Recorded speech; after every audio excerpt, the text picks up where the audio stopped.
ಎಲ್ರಿಗೂ ನಮಸ್ಕಾರ. ಹೇಗಿದ್ದೀರಾ? ಎಲ್ಲರೂ ಚೆನ್ನಾಗಿದ್ರೆ ಅಂತ ಅನ್ಕೋತೀನಿ. ಎಲ್ಲ ನನ್ನ ಪ್ರೀತಿಯ ಶ್ರೀ ಗುರು ರಾಘವೇಂದ್ರ ಸ್ವಾಮಿಗಳ ಶ್ರೀರಾಯರ ಸಂಪೂರ್ಣವಾದಂತಹ ಆಶೀರ್ವಾದ ಅನುಗ್ರಹ ಸದಾಕಾಲ ತಮ್ಮೆಲ್ಲರ ಮೇಲೂ ಕೂಡ ಇರ್ಲಿ, ಯಾವಾಗ್ಲೂ ನಗ್ನಗ್ತಾ ಇರಿ ಅಂತ ಕೇಳ್ಕೊಳ್ತಾ ಇವತ್ತಿನ ಒಂದು ವಿಶೇಷ ವಿಡಿಯೋಗೆ ನಿಮ್ಮೆಲ್ಲರಿಗೂ ಕೂಡ ಪ್ರೀತಿಯಿಂದ ಸ್ವಾಗತ. ಆ ವಿಡಿಯೋನ ಶುರು ಮಾಡೋ ಮುಂಚೆ ಒಂದು ಪುಟ್ಟದಾದಂತ ಜೋಕು, ನಿನ್ನೆ ನಡೆದಿರುವಂತ ಒಂದು ಜೋಕ್ ಬಗ್ಗೆ ನಿಮ್ಗೆ ತಿಳಿಸ್ಕೊಟ್ಟು ಮುಂದೆ ವಿಡಿಯೋನ ಶುರು ಮಾಡ್ತೀನಿ. ನೋಡಿ, ನಾವು ಬೇಕರಿಗೆ ಹೋದಾಗ ಕೆಲವೊಂದು ಸಲ ಸ್ನೇಹಿತರೆ ಸ್ವಲ್ಪ ಹುಷಾರಾಗಿರ್ಬೇಕು. ಯಾಕಂತ ಅಂದ್ರೆ ನಿನ್ನೆ ನನಗೆ ಪಕ್ಕದ ಮನೆ ಆಂಟಿ ಒಬ್ರು ಏನಂದ್ರು, ಅಂಕಲ್ ಇಲ್ಲ ಮನೇಲಿ ನಮ್ಗೆ ನಾಯಿ ಬಿಸ್ಕೆಟ್ 1 kg ನಾಯಿ ಬಿಸ್ಕೆಟ್ ತಗೊಂಬಂದ್ ಕೊಡಪ್ಪ ನನ್ಗೆ ಅಂತ ಅಂದ್ರು. ನಾನು ಏನ್ ಮಾಡ್ದೆ, ಸರಿ ಬಿಡು ಪಾಪ ಆಂಟಿ ಅವ್ರಿಗೆ ಹೋಗಕ್ಕಾಗಲ್ಲ ಅನ್ಬಿಟ್ಟು ನಾನೇನ್ ಮಾಡ್ದೆ ಅಂತ ಅಂದ್ರೆ ಬೇಕರಿಗೆ ಹೋದ ತಕ್ಷಣ ನಾಯಿ ಬಿಸ್ಕೆಟ್ ಹೇಳಿದ್ರಲ್ವಾ 1 kg ತರಬೇಕಿತ್ತು. ಪಾಪ ಅವ್ರಿಗೆ ಏನಂತ ಅಂದ್ರೆ ರೂಢಿ ಆಗ್ಬಿಟ್ಟಿರುತ್ತೆ ನೋಡಿ. ಇವಾಗ ನೀವು ಹೋಗಿ ಏನಾದ್ರೂ ಒಂದು ಕೇಳಿದ್ರಿ ಅಂತ ಅಂದ್ರೆ, ಇಲ್ಲೇ ತಿಂತೀರಾ ಪಾರ್ಸಲ್ ಕೊಡ್ಲಾ ಅಂತ ಕೇಳ್ತಾರೆ. ನೀವೇನಾದ್ರೂ ಕೇಳಿ, ಸ್ನಾಕ್ಸ್ ಏನೋ ಒಂದು ಕೇಳ್ಕೊಳ್ಳಿ, ನೀವು ಏನೇ ಕೇಳಿದ್ರು ಕೂಡ ಅವ್ರು ಏನ್ ಮಾಡ್ತಾರೆ ಅಂತಂದ್ರೆ ಇಲ್ಲೇ ತಿಂತೀರಾ ಪಾರ್ಸಲ್ ಕೊಡ್ಲಾ ಅಂತ ಕೇಳ್ತಾರೆ. ನಾನು ಏನ್ ಮಾಡ್ದೆ, ಟೈಮ್ ಬೇರೆ ಆಗಿತ್ತು, ಇನ್ನು ನೈಟ್ ಡ್ಯೂಟಿ ಬೇರೆ ಅಲ್ವಾ, ಇನ್ನು ಮಲಗ್ಬೇಕು, ಬೇಗ ಆಂಟಿಗೆ ತಗೊಂಬಂದ್ ಕೊಟ್ಬಿಡೋಣ ಅನ್ಬಿಟ್ಟು ನಾನು ಹೋಗಿ ಬೇಗ ಹೋದ ತಕ್ಷಣ 1 kg ನಾಯಿ ಬಿಸ್ಕೆಟ್ ಕೊಡಿ ಅಂತ ಅಂದೆ. ಪಾಪ ಅವ್ರ ಅವಸರದಲ್ಲಿ ಇಲ್ಲೇ ತಿಂತೀರಾ ಪಾರ್ಸಲ್ ಕೊಡ್ಲಾ ಅಂತ ಕೇಳ್ತವ್ರೆ. ಯೋಚನೆ ಮಾಡಿ, ನಾನು ಹೋಗಿದ್ದೀನಿ 1 kg ನಾಯಿ ಬಿಸ್ಕೆಟ್ ಕೊಡಿ ಅಂತ ಕೇಳ್ತಾ ಇದ್ರೆ ಅವ್ರ ಅವಸರದಲ್ಲಿ ಅವ್ರ ಕಣ್ಣಿಗೆ ನಾನು ನಾಯಿ ತರ ಕಾಣಿಸುತ್ತೋ ಏನೋ ಗೊತ್ತಿಲ್ಲ, ಆದ್ರೆ ಇಲ್ಲೇ ತಿಂತೀರಾ ಪಾರ್ಸಲ್ ಕೊಡ್ಲಾ ಅಂತ ಕೇಳಿದ್ರು. ನೋಡಿ, ಈ ತರ ಆಗ್ತಾ ಇರುತ್ತೆ. ಬೇಕರಿಗೆ ಹೋದಾಗ ಸ್ವಲ್ಪ ನಾವು ಹುಷಾರಾಗಿರ್ಬೇಕಂತ ಹೇಳೋಕೆ ಇಷ್ಟಪಡ್ತೀನಿ. ಇದೊಂದು ಜೋಕ್ ಮುಖಾಂತರ ನೀವು ಕೂಡ ನಗ್ನಗ್ತೀರಿ ಅಂತ ಕೇಳ್ಕೊಳ್ತಾ, ನೋಡಿ ಸ್ನೇಹಿತರೆ, ನಮ್ಗೆ ಪ್ರಕೃತಿ ಕೊಡುವಂತಹ ಸೂಚನೆಗಳನ್ನ ನಾವು ತುಂಬಾ ಸರಿಯಾಗಿ ಅರ್ಥ ಮಾಡ್ಕೊಂಡಾಗ ನಮ್ ಜೀವನ ತುಂಬಾ ಚೆನ್ನಾಗಿರುತ್ತೆ. ಪ್ರಕೃತಿ ನಡುವೆನೆ ನಾವು ಬದುಕ್ತಾ ಇದೀವಿ ಅಂದಾಗ ಅದು ನಮ್ಗೆ ನೀಡುವಂತಹ ಸೂಚನೆ ತುಂಬಾ ನಮ್ ಜೀವನಕ್ಕೆ ಹತ್ರ ಆಗಿರುತ್ತೆ. ಅದನ್ನ ಅರ್ಥ ಮಾಡ್ಕೊಂಡಾಗ ನಮ್ ಜೀವನ ಒಂದು ಹೂವಿನ ತರಾನೇ ತುಂಬಾ ಚೆನ್ನಾಗಿರುತ್ತೆ. ಅದು ಬಾಡದ ಹೂವಿನ ಹಾಗೆ ತುಂಬಾ ಚೆನ್ನಾಗಿ ನಮ್ ಜೀವನ ಕೂಡ ಇರುತ್ತೆ. ಯಾಕಂದ್ರೆ ನಮ್ ಜೀವನ ದೇವರ ಆಶೀರ್ವಾದ ತರ ನಡಿಬೇಕಂತ ಅಂದ್ರೆ, ಆಶೀರ್ವಾದದಿಂದ ನಡೆಯುವಾಗ ಖಂಡಿತವಾಗ್ಲೂ ಕೂಡ ಅಲ್ಲಿ ನಾವು ತಿಳ್ಕೊಂಡು ನಡೆದ್ರೆ ಖಂಡಿತ ಯಾವುದೇ ರೀತಿ ಅಡೆತಡೆಗಳು ನಮ್ಗೆ ಉಂಟಾಗೋದಿಲ್ಲ. ಉದಾಹರಣೆ ಕೊಟ್ಬಿಡ್ತೀನಿ ನಿಮ್ಗೆ. ನಿಮ್ಗೊಂದು ಬೆರಳಿಗೆ ಏನೋ ಗಾಯ ಆಗಿದೆ, ಪುಟ್ಟದಾದಂತ ಒಂದು ಗಾಯ ಆಗಿದೆ ಅಂತ ಅನ್ಕೊಳ್ಳಿ. ಇವಾಗ ನನ್ಗೆ 1 ತಿಂಗಳಾಯ್ತು ಜುಮ್ ತುಂಬಿಕೊಂಡಿದೆ ಈ ಜಾಗಕ್ಕೆ, ವಿಪರೀತ ಪೆಟ್ಟುಗಳು ಅಂದ್ರೆ ಅನ್ಕೊಳ್ಳಿ, ನಿಮ್ಗೆ ಒಂದು ಬೆರಳಿಗೇನೋ ಒಂದು ಚಿಕ್ಕದ ಗಾಯ, ಬೆರಳಾಗ್ಲಿ ಒಂದು ಚಿಕ್ಕದ ಗಾಯ ಆಗಿದೆ ಅಂತ ಅನ್ಕೊಳ್ಳೋಣ. ಬೆರಳು ಉದಾಹರಣೆ ಕೊಡ್ತಾ ಇದೀನಿ ನಿಮ್ಗೆ. ಬೆರಳಿಗೆ ಒಂದು ಪುಟ್ಟದಾದ ಗಾಯ ಆಗಿದೆ ಅಂತ ಅನ್ಕೊಳ್ಳಿ. ನೀವು ನೋಡಿರ್ತೀರಾ, ಆ ಗಾಯ ಆದ ಜಾಗಕ್ಕೇನೆ ಪದೇ ಪದೇ ನಿಮ್ಗೆ ಪೆಟ್ಟುಗಳು ಬೀಳ್ತಾ ಇರತ್ತೆ. ನೀವು ಅನ್ಕೊಂಡೇ ಇರೋದಿಲ್ಲ, ಏನಾದ್ರೂ ಕೆಲಸ ಮಾಡ್ತಾ ಇರ್ತೀರಾ, ಒಂದು ಕ್ಷಣ ಮೈ ಮರೆತ್ರೆ ಸಾಕು ಅದೇ ಜಾಗಕ್ಕೆ ಏಟ್ ಬೀಳುತ್ತೆ. ಆಲ್ರೆಡಿ ಗಾಯ ಆಗಿರುತ್ತೆ, ಅದ್ರ ಮೇಲೆ ಮತ್ತೊಂದು ಏಟ್ ಬೀಳುತ್ತೆ. ಅಪ್ಪ, ಬಿದ್ದಿರೋ ಜಾಗಕ್ಕೆ ಏಟ್ ಬೀಳ್ತಾ ಇದೆ ಅಂತೀರಾ ನೀವು.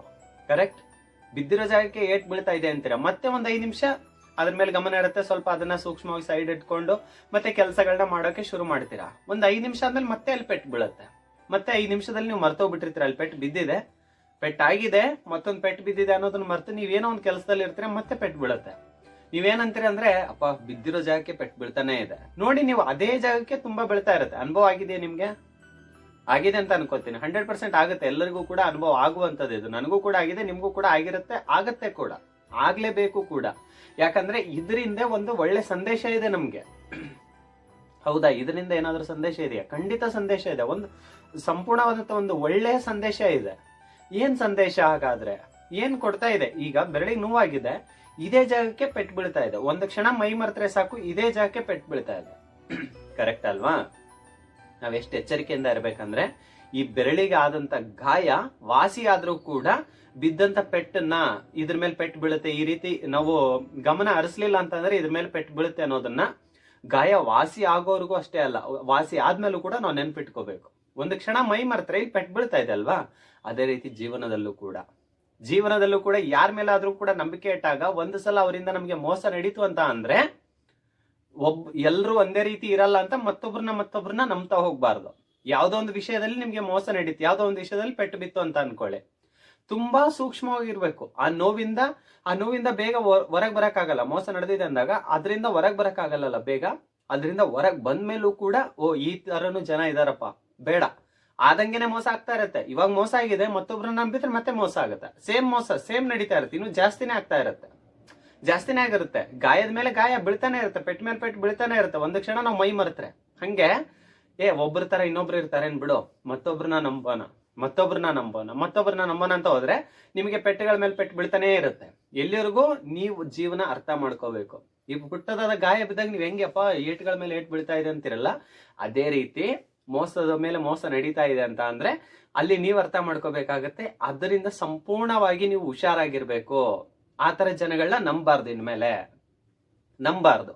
ಆಮೇಲೆ ಇನ್ನೊಂದು ವಿಶೇಷ, ಇವಾಗ ಅರ್ಥ ಆಯ್ತು ನಿಮ್ಗೆ ನಾನು ಏನ್ ಹೇಳ್ತಾ ಇದ್ದೀನಿ ಅನ್ನೋದು ಅರ್ಥ ಆಗಿದೆ ಅಂತ ಅನ್ಕೊಂತೀನಿ. ಇವಾಗ ಪೆಟ್ ಬಿದ್ದಿತ್ತು, ಅದ್ರ ಮೇಲೆ ಪೆಟ್ ಬೀಳ್ತಾ ಇದೆ ಅಂದಾಗ ನಾವು ತುಂಬಾ ಹುಷಾರಾಗಿರ್ಬೇಕು. ಆಮೇಲೆ ಯಾಕೆ ನಮ್ಗೆ ಏಟಾಯ್ತು, ಎಲ್ಲಿ ನಾವು ಮೈ ಮರ್ತೀವಿ, ಅದನ್ನ ನಾವು ಬಿಟ್ಟಾಕ್ಬೇಕು. ಫಸ್ಟ್ ಏನಂದ್ರೆ ಎಲ್ಲಿ ನಾವು ಸೂಕ್ಷ್ಮವಾಗಿ ಇರ್ಬೇಕು. ಎಲ್ಲಿ ನಮ್ಗೆ ಪೆಟ್ ಬಿತ್ತಲ್ವಾ ಅಲ್ಲಿ ನಾವು ಒಂದು ಕ್ಷಣ ಕಣ್ ಮುಚ್ಕೊಂಡು ಎಲ್ಲವನ್ನು ನಂಬಿದ್ರೆ ಜನ ಮೋಸ ಮಾಡ್ತಾ ಇರ್ತಾರೆ. ಇದು ಅರ್ಥ ಆಯ್ತು. ಜೊತೆಗೆ ನಮ್ ಜೀವನ ಹೆಂಗಿರ್ಬೇಕಂದ್ರೆ ದೇವರ ಮೇಲೆ ಇರುವಂತ ಹೂವಿನ ರೀತಿ ಇರ್ಬೇಕು ಸ್ನೇಹಿತರೆ. ದೇವರ ಮೇಲೆ ಇರುವಂತ ಹೂವಿನ ರೀತಿ. ನಾವು ಶ್ರೀರಾಯರ ಭಕ್ತರಲ್ವಾ, ಶ್ರೀರಾಯರ ಮೇಲೆ ಹೂ ಇರುತ್ತಲ್ವಾ, ಹೂವು ತನಗೆ ಗೊತ್ತಿರುತ್ತೆ, ಸ್ವಲ್ಪ ಸಮಯದಲ್ಲೇ ಬಾಡಿ ಹೋಗ್ತೀನಿ ಅಂತ ಗೊತ್ತಿರುತ್ತೆ ಅದಕ್ಕೆ. ದೇವರ ಮೇಲೆ ಇಟ್ಟಂತ ಹೂಗೆ ರಾಯರ ಮೇಲೆ ಆಗಿರ್ಬೋದು, ರಾಯರ ಫೋಟೋದ ಮೇಲೆ ಆಗಿರ್ಬೋದು, ಅಥವಾ ದೇವರಿಗೆ ಇಟ್ಟಂತ ಹೂ ಕೂಡ ಆಗಿರ್ಬೋದು, ದೇವರಿಗೆ ಕೊಟ್ಟಂತ ಹೂ ಕೂಡ ಆಗಿರ್ಬೋದು. ನೋಡಿ, ಹೂವಿಗೆ ಗೊತ್ತಿರುತ್ತೆ ಕೆಲವೇ ಕ್ಷಣದಲ್ಲಿ ನಾನು ಬಾಡಿ ಹೋಗುತ್ತೀನಿ. ಹೂವಿಗೆ ಗೊತ್ತಿರುತ್ತೆ ಕೆಲವು ಕ್ಷಣದಲ್ಲಿ ಬಾಡಿ ಹೋಗುತ್ತೆ ಅಂತ ಗೊತ್ತಿರುತ್ತೆ ಕೆಲವು ಸಮಯದಲ್ಲಿ. ಆದ್ರೂ ಕೂಡ ಹೂವು ನಗ್ನಗ್ತಾ ತನ್ನ ಸಮಯವನ್ನ ಕಳೆಯುತ್ತೆ. ಇನ್ನೇನ್ ಸ್ವಲ್ಪ ಸಮಯದಲ್ಲಿ ಬಾಡಿ ಹೋಗ್ತೀನಿ ಅಂತ ಗೊತ್ತಿದ್ದು ಕೂಡ ತನ್ನ ಸಮಯವನ್ನ ಎಷ್ಟೊತ್ತು ಇರುತ್ತಲ್ವಾ ಅಷ್ಟೊತ್ತು ಕೂಡ ನಗ್ನಾಗ್ತಾ ಇರುತ್ತೆ. ಹೂ ಯಾವತ್ತೂ ಕೂಡ ಹಿಂದೇನಾಯ್ತು ಅನ್ನೋದ್ರ ಬಗ್ಗೆ ಯೋಚನೆ ಮಾಡೋದಿಲ್ಲ, ಮುಂದೇನಾಯ್ತು ಅನ್ನೋದ್ರ ಬಗ್ಗೆ ಕೂಡ ಯೋಚನೆ ಮಾಡೋದಿಲ್ಲ. ಈ ಸಮಯ ನಂದು, ಇದನ್ನ ನಾನು ಸಂತೋಷದಿಂದನೇ ಕಳಿಬೇಕನ್ನುತ್ತೆ. ಹಾಗಾಗಿ ನೋಡಿ, ಕೆಲವೊಂದು ಹೂ ಒಂದೇ ದಿನದಲ್ಲಿ ಬಾಡಿ ಹೋಗೋದಿಲ್ಲ, 2-3 ದಿನ ಇಟ್ಟರು ಕೂಡ ಹಂಗೆ ಇರುತ್ತೆ. ಕಾರಣ ಅದರ ಒಂದು ಛಲ. ಎಷ್ಟೇನೋ ಏನಾದ್ರೂ ಕೂಡ ಬಾಡಿ ಹೋಗಲ್ಲ, ಹೆಂಗಿದ್ರು ಹೋಗೋದೇ ನಿಜ ಇದೆ. ಯಾಕೆ ಕಣ್ಣೀರ್ ಹಾಕೊಂಡು ಹೋಗ್ಲಿ? ಅಟ್ಲೀಸ್ಟ್ ನಾನು ದೇವ್ರ ತಲೆ ಮೇಲೆ ಇದ್ದೀನಿ, ದೇವ್ರ ಪಾದಕ್ಕಿದ್ದೀನಿ, ದೇವ್ರ ಕೈ ಮೇಲೆ ಇದ್ದೀನಿ, ದೇವ್ರ ಸೇವೆಗೆ ಬಂದಿದ್ದೀನಿ. ಈ ರೀತಿ ನಮ್ಮಲ್ಲಿ ಏನಂದ್ರೆ ಒಂದು ಆತ್ಮವಿಶ್ವಾಸ ಇರಬೇಕು. ಮುಂದೆ ಏನಾಗುತ್ತೆ, ಹಿಂದೆ ಏನಾಯ್ತು, ಮುಂದೆ ಏನಾಗುತ್ತೆ ಅನ್ನೋ ಯೋಚನೆ ಇರಬಾರ್ದು. ಈ ಕ್ಷಣ ನಂದು, ಈ ಜೀವನ ನಂದು. ನಾನ್ ನಗ್ನಗ್ತಾನೆ ಹೆದರ್ಸ್ತೀನಿ ಅಂದ್ರೆ ಇನ್ನೊಂದು 4 ದಿನ ಕಾಲ ನೀವು ಹೆಚ್ಚಾಗಿ ನಗ್ನಗ್ತಾನೆ ಇರ್ತೀರಾ. ಬರುವಂತ ಕಷ್ಟಗಳನ್ನ ನೀವು ಕಾಲಡಿ ತುಳ್ಕೊಂಡು ಎದ್ದಿಂದಿರ್ತೀರಾ.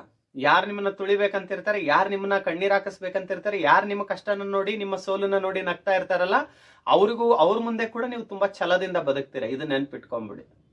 ನಾನ್ ಹೇಳೋದಿಷ್ಟೇ, ಆ ಹೂವು ಯಾವತ್ತೂ ಕೂಡ ಹೆದರೋದಿಲ್ಲ. ಕೆಲವು ಕ್ಷಣದಲ್ಲಿ ಬಾಡಿ ಹೋಗ್ತೀನಿ ಅಂತ ಗೊತ್ತಿದ್ದು ಕೂಡ ತುಂಬಾ ನಗ್ನಾಗ್ತಾ ನೋಡಿ. ಬೇಕಿದ್ರೆ ದೇವ್ರ ಮೇಲೆ ಇರುವಂತ ಹೂವು, ಬೇಕಿದ್ರೆ ಒಂದು ಫೋಟೋ ಕೂಡ ಹಾಕಿರ್ತೀನಿ ನೋಡಿ ನೀವು. ಹೂಗಳು ಎಷ್ಟು ಸಂತೋಷದಿಂದ ತನ್ನ ಸಮಯವನ್ನ ಅದು ಎಷ್ಟು ಆನಂದದಿಂದ ಅದು ಎಂಜಾಯ್ ಮಾಡ್ತಾ ಇರುತ್ತೆ ನೋಡಿ ನೀವು. ಬೇಕಿದ್ರೆ ಅದು ಗೊತ್ತಿರುತ್ತೆ ಕೆಲವು ಸಮಯದಲ್ಲಿ ನಾನು ಬಾಡಿ ಹೋಗ್ತೀನಿ ಅಂತ. ಆದ್ರೂ ಕೂಡ ಹಿಂದೇನಾಯ್ತು ಮುಂದೇನಾಗುತ್ತೆ ಅನ್ನೋದ್ರ ಬಗ್ಗೆ ತಲೆ ಕೆಡಿಸ್ಕೊಳ್ಳಲ್ಲ. ಈ ಸಮಯ ನಂದು, ನನ್ನ ಗತ್ತು, ನನ್ನ ಗಾಂಭೀರ್ಯ, ನನ್ನ ಒಂದು ಒಳ್ಳೆತನ, ನನ್ನ ಒಂದು ಸಂತೋಷ ನಾನ್ ಯಾಕೆ ಕಳ್ಕೊಳ್ಳಿ? ಯಾರಿಗೋಸ್ಕರನೋ ನಾನ್ ಯಾಕೆ ಕಳ್ಕೊಳ್ಳಿ? ದೇವ್ರ ಸೇವೆಗೆ ನನ್ನಲ್ಲಿ ಒಂದು ಒಳ್ಳೆ ಮನ್ಸಿರೋದಕ್ಕೆ ದೇವರ ಸೇವೆಗೆ ನಾನು ಬಂದಿದ್ದೀನಿ ಅಂತ ಹೆಮ್ಮೆ ಪಡುತ್ತೆ. ಆ ರೀತಿ ನಾನ್ ನಿಯತ್ತಾಗಿದ್ದೀನಿ, ನನ್ನಲ್ಲಿ ಒಳ್ಳೆತನ ಇದೆ, 1000 ಜನ 1000 ಮಾತಾಡ್ಕೊಳ್ಳಿ ಬಿಡು, ನಾನ್ಯಾಕೆ ತಲೆ ಕೆಡಿಸ್ಕೊಳ್ಳಿ ಅಂತ ಬದುಕ್ದಾಗ ನಿಮ್ಮ ಜೀವನ ತುಂಬಾ ಚೆನ್ನಾಗಿರುತ್ತೆ. ಮತ್ತೆ ಹೇಳುವಂತದ್ದು ಇಷ್ಟೇ, ನಾನು ಎಷ್ಟು ಸಾಗರದಷ್ಟು ಬೆಟ್ಟದಷ್ಟು ಕಷ್ಟ ಬಂದ್ರೂ ಕೂಡ ಗುರುಗಳ ಅನುಗ್ರಹ ನಿಮ್ಗೆ ಇರೋದಕ್ಕೇನೆ ಎಲ್ಲದರಿಂದ ಒಂದೊಂದು ರೀತಿ ಪಾರ್ ಮಾಡ್ತಾ ಬರ್ತಾ ಇದ್ದಾರೆ, ಕಾಪಾಡ್ತಾ ಬರ್ತಾ ಇದ್ದಾರೆ. ಶ್ರೀರಾಯರು ಎಲ್ಲಾ ರೀತಿ ಕಷ್ಟಗಳಿಂದನೂ ಕೂಡ ಪಾರ್ ಮಾಡ್ತಾರೆ. ನಾನು ಅದಕ್ಕೆ ಹೇಳ್ತಾ ಇದ್ದೀನಿ, ಶ್ರೀರಾಯರ ಹತ್ರ ಪ್ರಾರ್ಥನೆ ಮಾಡ್ಕೋಬೇಕಾದ್ರೆ ಆ ವ್ಯಕ್ತಿಗಳು ನನ್ ಬಿಟ್ಟೋಗಿದ್ದಾರೆ, ಈ ವ್ಯಕ್ತಿಗಳು ನನ್ ಬಿಟ್ಟೋಗಿದ್ದಾರೆ, ಅವ್ರು ನನ್ನ ಅರ್ಥ ಮಾಡ್ಕೊಳ್ಳಿ, ಇವ್ರು ನನ್ನ ಅರ್ಥ ಮಾಡ್ಕೊಳ್ಳಿ, ಈ ತರ ಕೇಳ್ಬೇಡಿ. ರಾಯರೇ ನಾನೇನಂತ ನಿಮ್ಗೆ ಗೊತ್ತಿದೆ, ನೀವು ನನ್ ಜೊತೆಗಿರಿ ಸಾಕು. ರಾಯರ್ ನಿಮ್ ಜೊತೆಗಿದ್ರು ಅಂತ ಅಂದ್ರೆ ಪ್ರತಿಯೊಂದನ್ನು ಕೂಡ ತೋರಿಸ್ತಾರೆ. ನಿಮ್ಮನ್ನ ಬಿಟ್ಟು ಹೋದವ್ರಿಗೂ ಕೂಡ, ನಿಮ್ ಬಗ್ಗೆ ಕೀಳಾಗಿ ಮಾತಾಡಿದ್ರು ಕೂಡ, ನಿಮ್ಮನ್ನ ಕೇವಲವಾಗಿ ನೋಡಿದವ್ರಿಗೂ ಕೂಡ, ಕೆಲವ್ರನ್ನ ನೀವು ದ್ವೇಷನೇ ಮಾಡ್ತಾ ಇರಲ್ಲ, ಅವ್ರು ನಿಮ್ಮನ್ನ ದ್ವೇಷ ಮಾಡ್ತಾ ಇರ್ತಾರೆ. ನೀವು ಅವ್ರಿಗೆ ಒಳ್ಳೇದನ್ನೇ ತಿಳಿಸಿರ್ತೀರ, ಒಳ್ಳೇದನ್ನೇ ಹೇಳಿರ್ತೀರ, ಬಟ್ ಅವ್ರು ನಿಮ್ಮನ್ನ ತಪ್ಪಾಗಿ ತಿಳ್ಕೊಂಡಿರ್ತಾರೆ. ಎಲ್ಲರಿಗೂ ಕೂಡ ರಾಯರೇ ಕಾಲಕ್ರಮೇಣವಾಗಿ ಉತ್ತರ ಕೊಡ್ತಾ ಹೋಗ್ತಾರೆ.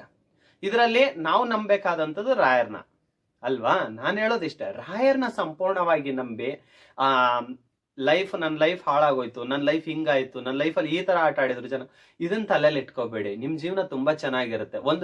ಯಾರಲ್ಲಿ ಒಂದು ಶುದ್ಧವಾದ ಮನಸ್ಸಿರುತ್ತೋ ಅವ್ರು ಮಾತ್ರ ಭಕ್ತಿಯಿಂದ ರಾಯರೇ ಅಂತ ಕೈ ಮುಗಿದು ಅವರಲ್ಲಿ ಪ್ರಾರ್ಥನೆ ಮಾಡ್ಕೊಳಕ್ ಸಾಧ್ಯ. ಮನ್ಸಾರೆ ರಾಯರೇ ಅಂತ ಮನ್ಸಲ್ಲಿ ರಾಯರ್ನ ಪೂಜಿಸೋಕ್ ಸಾಧ್ಯ, ರಾಯರ್ನ ಮನೆಯಲ್ಲಿ ಪೂಜಿಸೋಕ್ ಸಾಧ್ಯ, ರಾಯರ ಮಠಕ್ಕೆ ಹೋಗಿ ದರ್ಶನ ಪಡೆಯೋಕ್ ಸಾಧ್ಯ. ಯಾರಲ್ಲಿ ಒಂದು ಶುದ್ಧವಾದ ಮನಸ್ಸಿರುತ್ತೋ ಅವ್ರು ಮಾತ್ರ ಭಕ್ತಿಯಿಂದ ರಾಯರೇ ಅಂತ ಹೇಳೋಕ್ ಸಾಧ್ಯ, ನಮ್ಮ ರಾಯರು ಅಂತ ಹೇಳೋಕ್ ಸಾಧ್ಯ. ಅದನ್ನ ತಾವೆಲ್ಲರೂ ಕೂಡ ಭಕ್ತಿಯಿಂದ ಹೇಳ್ತಾ ಇದ್ದೀರಾ. ಇದು ಅವರ ಆಶೀರ್ವಾದ. ಅವ್ರ ಆಶೀರ್ವಾದ ಇಲ್ಲ ಅಂದ್ರೆ ರಾಯರೇ ಅಂತ ಕೂಡ ಅವ್ರ ಪಾದವನ್ನ ಹಿಡಿಯಕ್ಕಾಗೋದಿಲ್ಲ. ಶ್ರೀರಾಯರು ಯಾರನ್ನು ಕೂಡ ಎಲ್ಲೂ ಕೂಡ ಭೇದ ಭಾವ ಮಾಡಿದವರಲ್ಲ, ಯಾರನ್ನು ಕೂಡ ಮೇಲು ಕೀಳು ಅಂತ ನೋಡಿದವರಲ್ಲ, ಎಲ್ಲರೂ ನನ್ನ ಮಕ್ಕಳೇ ಅಂತ ಅವರು ಪ್ರೀತಿಯಿಂದಾನೇ ಅಪ್ಕೊಂಡಂತವ್ರು ರಾಯರು. ಭಕ್ತಿಯಿಂದ ಓದೋರನ್ನ ಪ್ರೀತಿಯಿಂದ ಅಪ್ಕೊಂಡವ್ರಿಗೆ ಒಳ್ಳೇದನ್ನ ಮಾಡಿದಂತವ್ರು, ತಾಯಿಯಷ್ಟೇ ಪ್ರೀತಿನ ಕೊಡುವಂತವ್ರು ರಾಯರು. ಅದೆಷ್ಟೋ ಜನಕ್ಕೆ ತಂದೆ ತಾಯಿಯಾಗಿ ಕಾಪಾಡ್ತಿದ್ದಾರೆ ಕೂಡ. ನಾನು ಹೇಳೋದಿಷ್ಟೇ, ರಾಯರಿದ್ದಾರೆ, ಯೋಚನೆ ಮಾಡಬೇಡಿ. ಈ ಒಂದು ಸಂದೇಶನ ಎಲ್ಲರಿಗೂ ಕೂಡ ಕೊಡ್ಬೇಕಂತ ಅನಿಸ್ತು, ಕೊಟ್ಟೆ. ಮೊದ್ಲು ಹೇಳಿದ್ನಲ್ಲ ಜೋಕ್ ಹೆಂಗಿತ್ತು ನೋಡಿದ್ರ, ಹಂಗಿರುತ್ತೆ. ಬೇಕ್ರಿಗೆ ಹೋದಾಗ ಸ್ವಲ್ಪ ಹುಷಾರಾಗಿರಿ. ಎಲ್ಲರೂ ಕೂಡ ನಗ್ನಾಗ್ತಾ ಇರಿ.